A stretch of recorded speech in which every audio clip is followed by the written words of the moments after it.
यशोमती मैया के नंद लाला। माँ, माँ, माँ,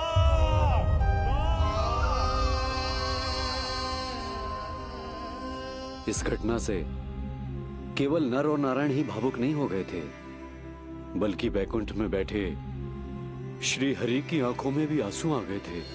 ममता के लिए तरसने लगे थे वो। इसीलिए उनके इस अवतार का मुख्य उद्देश्य है मां की ममता का अनुभव करना। यही कारण है कि ये सत्य आपको रानी यशोदा से छुपाना ही होगा नंदराज। नहीं तो वो कृष्ण को मां की दृष्टि से नहीं, एक भक्त की दृष्टि से देखेंगी, और प्रभु जिस आनंद के लिए इतना कष्ट उठा रहे हैं उससे ही वंचित रह जाएंगे। बोलिए नंदराज, आप श्री नारायण के इस सत्य को गुप्त रखेंगे ना?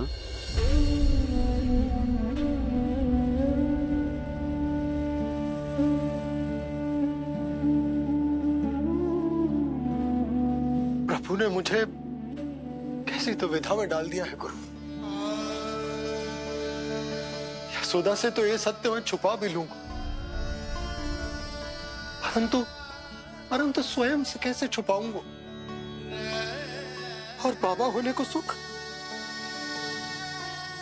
उसको अनुभव कैसे कर पाऊंगा?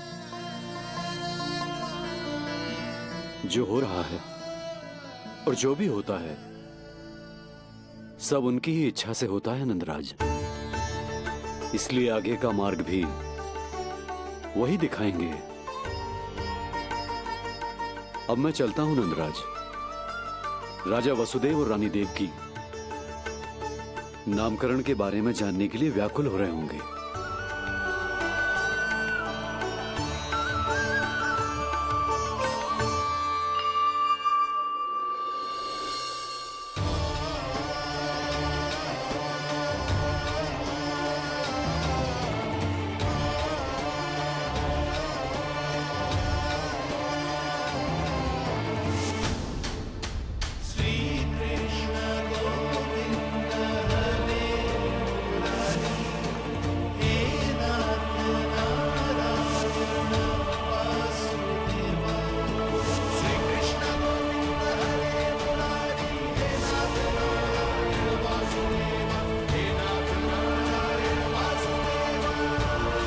सत्य यह है नंदराज, कृष्ण राजा वासुदेव के पुत्र हैं।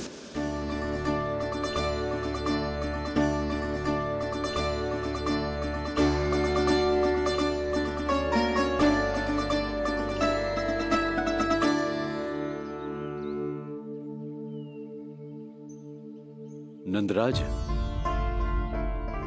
अपने आप को संभालिए और शांत चित्त से घर लौटिए। और हां, स्मरण रखिए कि प्रभु ने आपको बहुत ही बड़ा उत्तरदायित्व सौंपा है, आपको उसे निभाना ही होगा।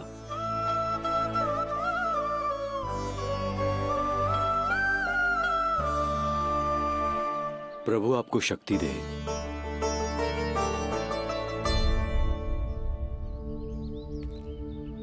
आप बहुत सौभाग्यशाली हैं नंदराज। जो प्रभु आपके घर पल रहे हैं उनके बारे में सोचिए, जिनके यहां प्रभु ने जन्म लिया है।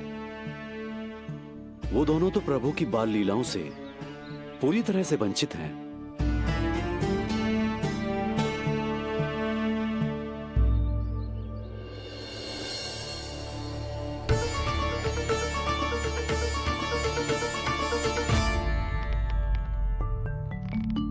कहाँ रह गए तेरे बाबा लल्ला? जो आए क्यों ना अब तक?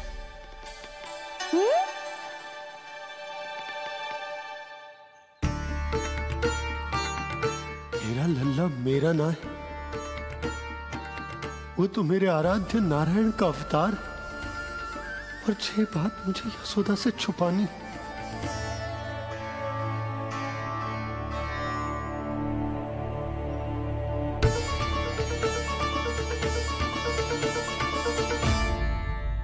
बाबा वहीं खड़े मत रहो, अब आ भी जाओ ना।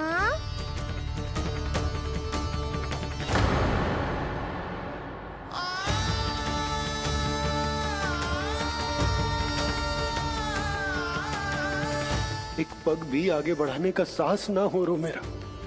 हे प्रभु, आप ही बताओ, अपने आराध्य को, अपने इष्ट देव को अपने लल्ला के रूप में कैसे देख पाऊंगा मैं?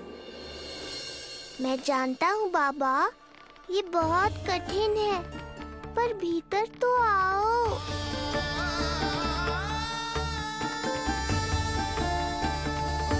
अब आ भी जाओ बाबा, ऐसे बाहर कब तक खड़े रहोगे आप?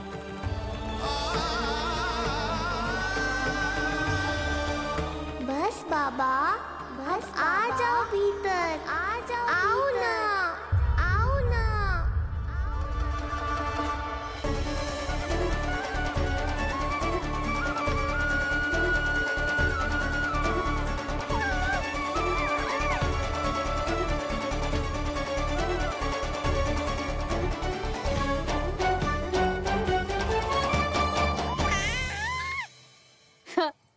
समझो?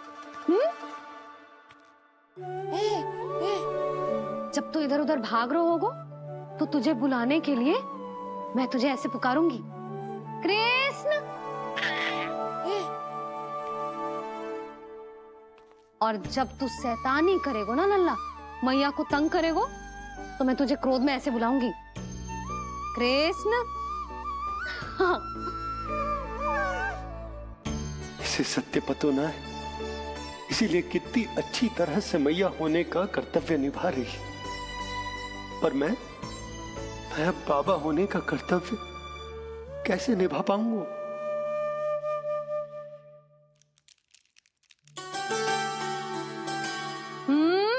सावधान। इतनी अच्छी लगी तुझे बाबा की दीजिए माला, कि मुंह में ले लियो तूने? मुंह में लेने की वस्तु ना है लल्ला। जैसे यशोदा आपको एक मैया की तरह सीख दे रही है, मैं आपको बाबा की तरह शिक्षा कैसे दे पाऊंगा प्रभु?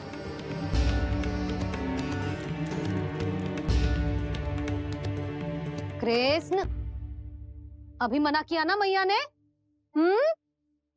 ये तो प्रभु को ही डांट रही है। सावधान, जो फिर से मुंह में लिया तो।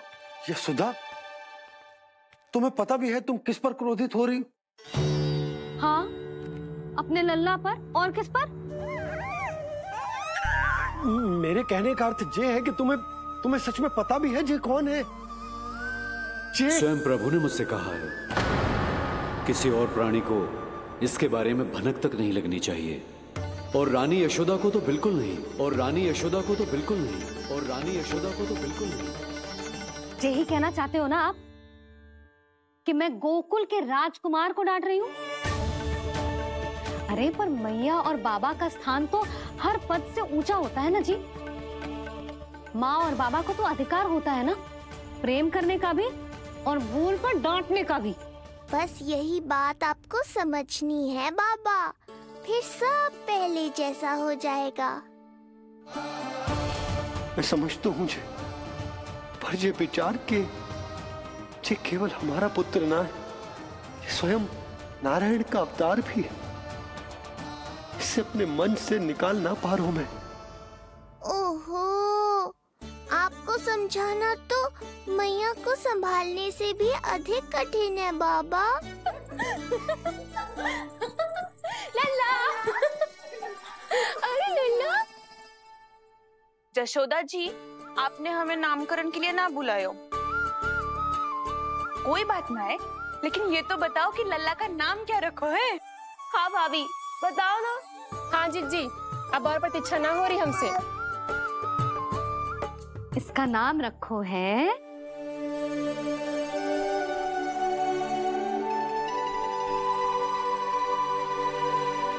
कृष्ण। कृष्ण? बहुत प्यारा नाम है, लेकिन थोड़ा कठिन है। मैं तो इसे किशन बुलाऊंगी। हाँ, सही कहो, मैं भी इसे प्रेम से किशन ही कहूंगी। क्यों किशन? मेरे लिए तो जे किसना है।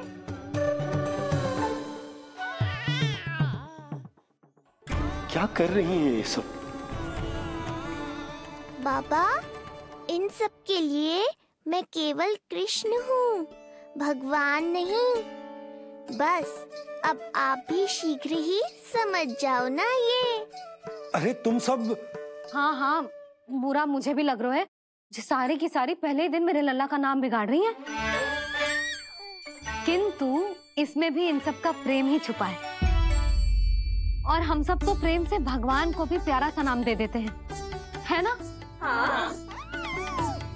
सत्य तो ये है कि कृष्ण नाम बहुत अच्छा है, किंतु मैं भी अपने लल्ला को प्रेम का नाम देना चाहती हूँ।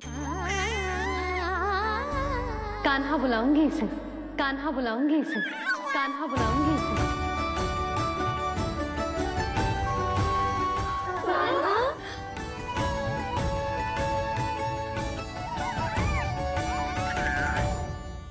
कान्हा, अनोखी ध्वनि, सहज सा मीठा, मैं भी इसे कान्हा ही पुकारूंगी।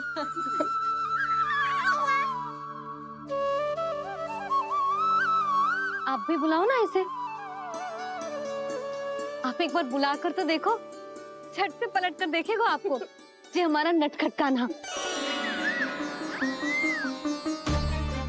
प्रभु, ये सब आपका सत्य ना जानती, पर मैं जानता हूं।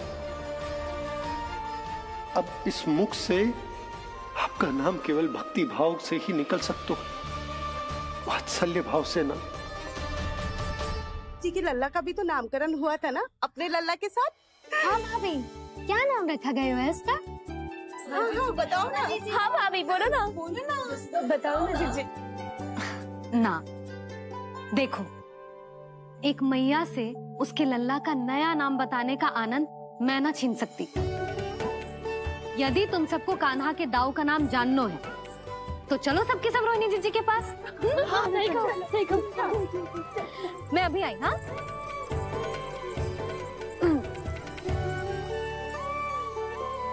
सुनो जी, आप लल्ला को संभालो, मैं अभी आई। रोहिणी, मैं कैसे? ये प्रभु लल्ला। जी क्या मैं कर रहे हो? क्या हो गया आपको? मैं शीघ्र ही आ जाऊंगी। यशोदा, मुझसे दूर कब तक रहोगे बाबा?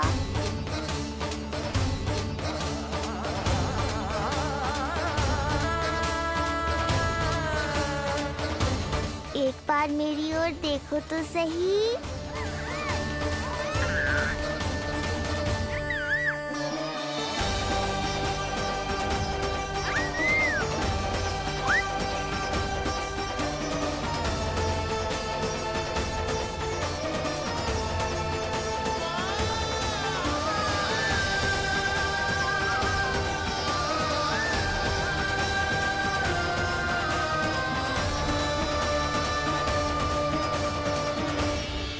प्रभु, मुझे दुविधा में डालकर आप मुस्कुरा रहे हो। ये कैसी परीक्षा है?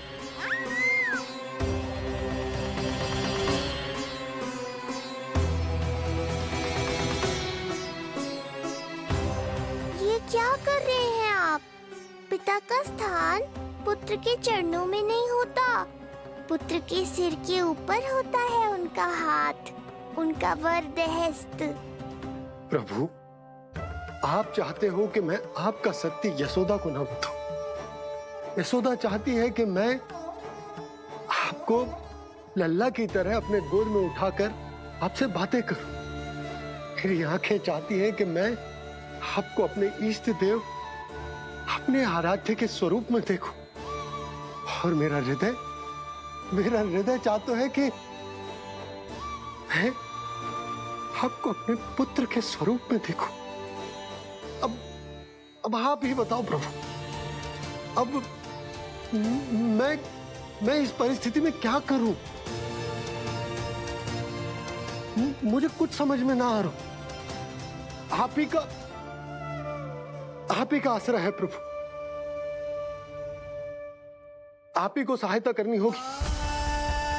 आप ही बताइए कि किस प्रकार एक भक्त अपने भगवान को अपने लल्ला के स्वरूप में देखे, उसे अपने हाथों में उठाए, उसे खिलाए, उसके साथ बातें करे, कैसे वो उसका लालन पालन करे अपने पुत्र के स्वरूप में। प्रभु, मुझे कुछ समझ में ना आ रहा, सहायता करो प्रभु। चिंता मत कीजिए बाबा, आपके सभी प्रश्नों का उत्तर शीघ्र ही मिलेगा आपको।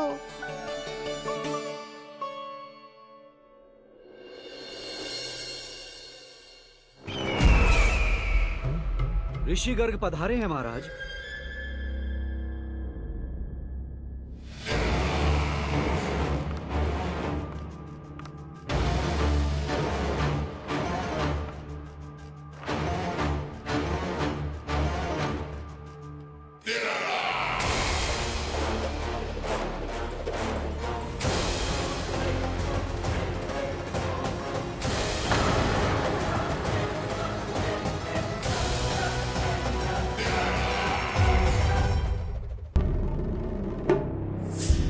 तो महान मथुराधीश कंस के दरबार में ऐसे सम्मान होता है ऋषि मुनियों का?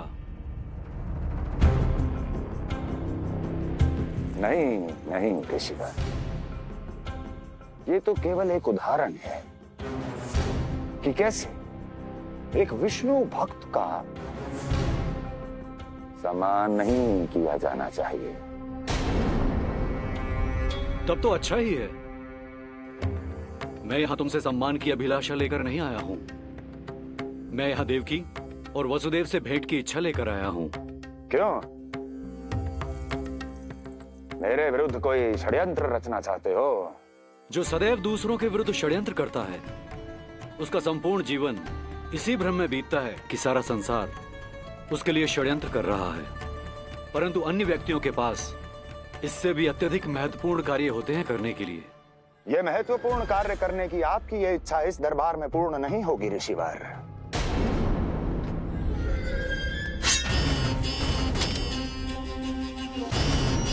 मैं आपको उन दोनों से भेंट करने की आज्ञा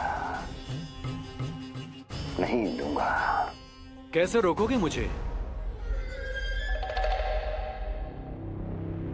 कैसे? बड़ा ही विचित्र प्रश्न है, किंतु इसका उत्तर बड़ा ही सरल है ऋषिवर।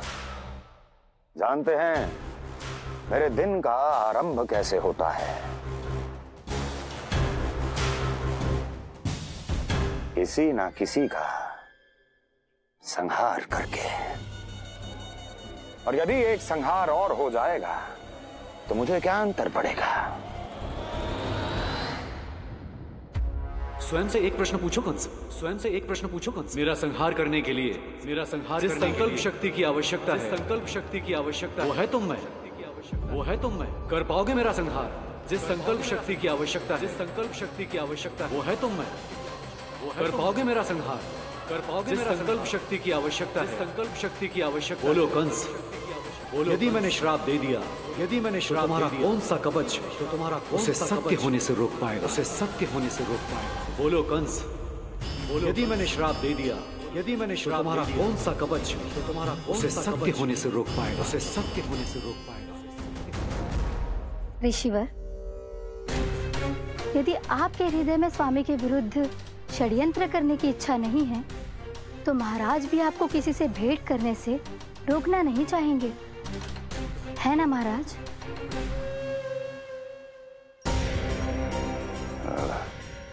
हाँ, आप उन दोनों से भेंट कर सकते हैं।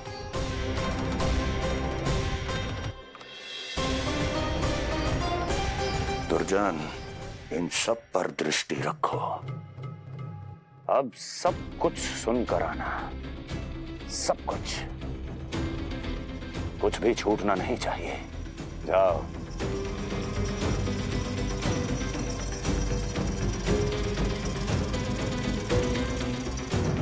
लगता है प्राप्ति राजकार्य सीख रही है मुझसे।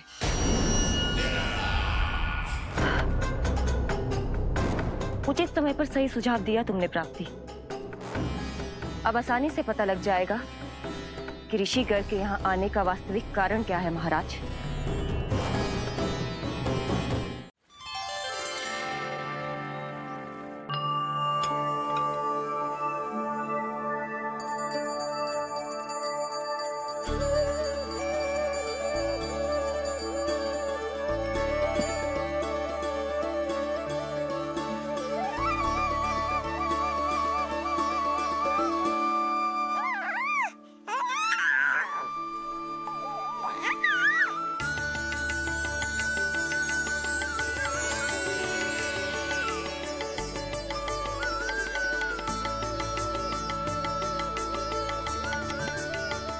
स्वयं नारायण मेरे घर में है तो ये फूल उनके चरणों में क्यों चढ़ा रहा हूं?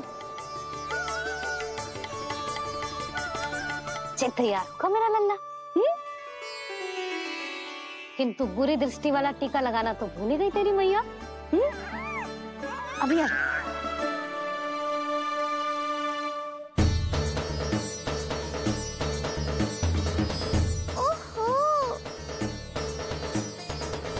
नहीं नहीं बाबा, ये मत करो।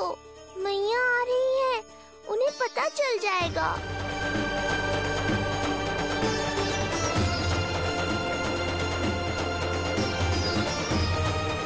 ये फूल तो आपके चरणों के लिए ही बने हैं प्रभु, इन्हें स्वीकार करें। बाबा, ये सत्य मैंने आपको अपना साथ देने के लिए बताया था, अपने आप को फंसाने के लिए थोड़ी ना।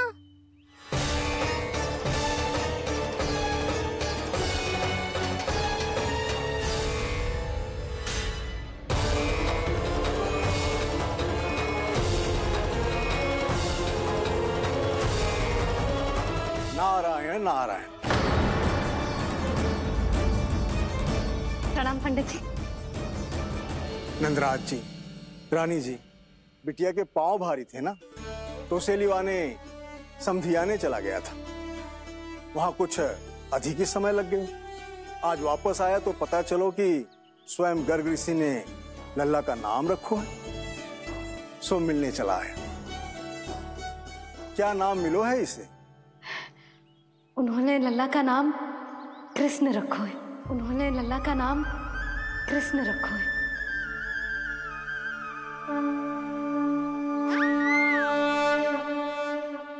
कृष्ण, आहा, उत्तम, अति उत्तम, बहुत मधुर नाम है। ऐसा लगता है जैसे आप स्वयं श्री नारायण का नाम ले रहे हैं।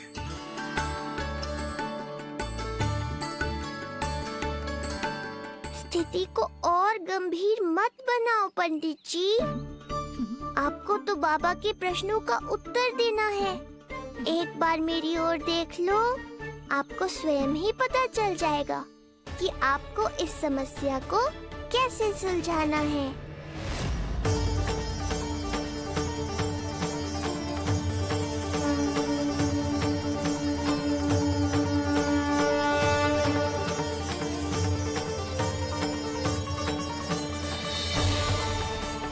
पंडित जी मेरे लल्ला को टकटकी बांध के देखे क्यों जा रहे हैं?